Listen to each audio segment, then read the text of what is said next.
Since the combat modernization update, the perk combinations for ranged have changed, and I'm hoping this guide helps you figure them out. While this is an endgame range perk guide, I won't be going into detail about the best ways to obtain specific components to get the perks that you want. I'll also try to include some alternative combinations where it applies. I'm also going to keep things simple. This assumes you're camping a single armor set with a single weapon equipped, no hybrid setups or things like flanking switches. I'm Wings of Absurdity, a range content creator. Let's begin. Let's start with the weapon perks since they're a bit simpler to explain. The old combination used to be Precise 6, Aftershock 1, and Caroming 4, Eruptive 2. That is no longer the case. The new standard is Precise 6, Caroming 1, and Aftershock 4, Eruptive 2. Precise increases your minimum damage and Eruptive increases your overall ability damage. Pretty straightforward.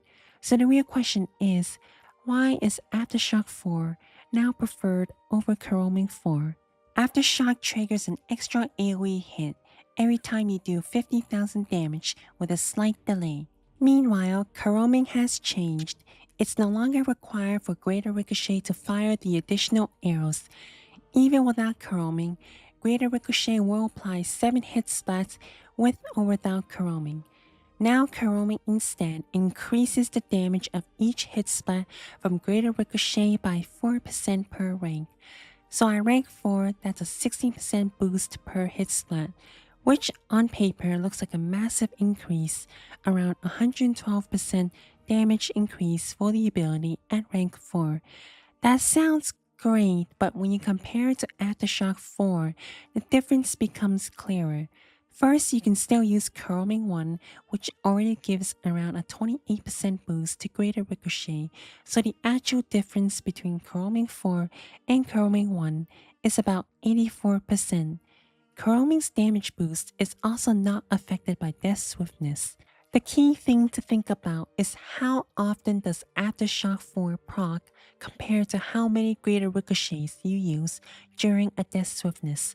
For my own testing and watching my own videos, I've actually seen more Aftershock procs than the number of criticals used, even accounting for its delay. Greater Ricochet is also still limited by a 10-second cooldown.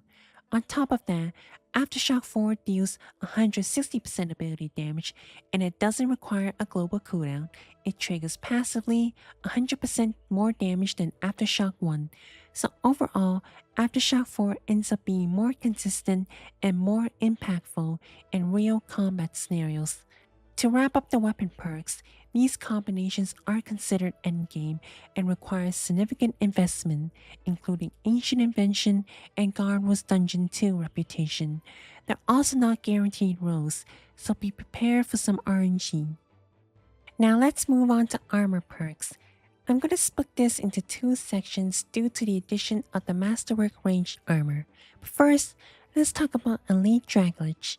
For Elite Dracolich, your core perks are Crackling 4, Ultimatum 4, Impatient 4, and Biting 4.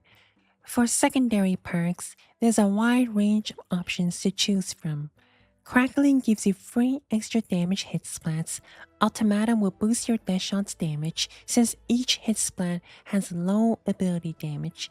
Impatient 4 helps with adrenaline gain, and Biting increases your critical chance, which synergizes very well with Elite Dracolich's 40% crit bonus and Enchanted Stalker's Ring. Crackling 4 can be paired with either Relentless 5 or Ultimatum 4. Personally, I prefer Ultimatum 4 because it feels more consistent. If I need Relentless, I'll pair it separately, usually with something like Crystal Shield. For biting, I like pairing it with Mobile because reducing surge and dive cooldowns to 10 seconds is extremely useful. That said, this combination is very expensive to roll. Alternatives include pairing Biting 4 with specific slaying perks or Crystal Shield depending on the content you're doing. Since I spend a lot of time killing dragons and undead, I tend to use those Slayer perks for the extra 7% damage along with Genocidal when on task. Otherwise, Crystal Shield 1 is a safer and more accessible option. Pairing Biting with another perk is always risky and expensive, so where funds are limited, it's better to be cautious. Regarding Slayer mob specific perks, most of the time I prefer pairing a Slayer specific perk with Genocidal if I can afford the equipment separators. Else, I just pair it with Dragon Slayer and Undead Slayer since I fight those two type of creatures the most often. This Impatient 4 Devoted 4 combination can get very expensive, especially if you're unlucky like I was. If you're struggling with this, alternatives like Impatient 4 with Dragon Slayer and Devoted 3 with Undead Slayer can work, especially if you're frequently fighting those type of enemies. Mobile is not an option, but the success rate is quite low. Invigorating is an option when building Deathspore stacks outside of Death Swiftness, as it gives a little bit of extra adrenaline. I actually use this in my Grandmaster Careback kill. However, I think I would prefer Relentless since it's more useful overall, and with how range works, you don't want to spam the basic attack, especially during Death Swiftness, so Invigorating doesn't get as much value for ranged. While Energizing is another perk, but if you already have 100% accuracy, it's basically useless since Energizing only boosts your accuracy. Similar to Invigorating, the only real value comes in niche cases like trying to hit 100% accuracy with bow arrows. Outside of very specific scenarios such as Blackstone Arrow debuffed Amaska, Energizing won't be that useful. And if Energizing barely makes a difference, you're usually better off just using one arrows instead. So overall, my general purpose best in slot perks for Elite Dracolich looks like this. These setups are the result of a lot of attempts and yes, even being a victim of the login lockout if anyone remembers that.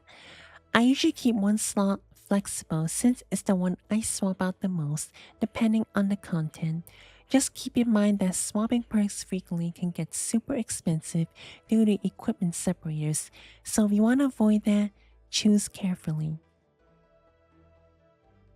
With Masterwork ranged armor, things change a bit since it doesn't have crit synergy. Because of that, Biting 4 can be replaced with Equilibrium 4, which fits much better with the Masterwork's higher range stats. Equilibrium boosts your ability damage by 6% and then an additional 2% per rank, so at rank 4 that's a 14% boost. Even if this gets nerfed in the future, I would still 100% recommend it for Masterwork. It also boosts damage from Aftershock, Poison, and Crackling. I like pairing Equilibrium 4 with Mobile, although again, this can get expensive if you don't get lucky. It also might be tempting to just go for the guaranteed Equilibrium 4 using 6 elliptical components and 2 manufactured components instead.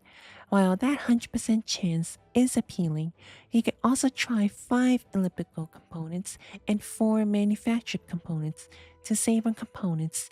The success rate is like 97% and it's cheaper, but if you fail, that's even worse, so it's really up to your risk tolerance.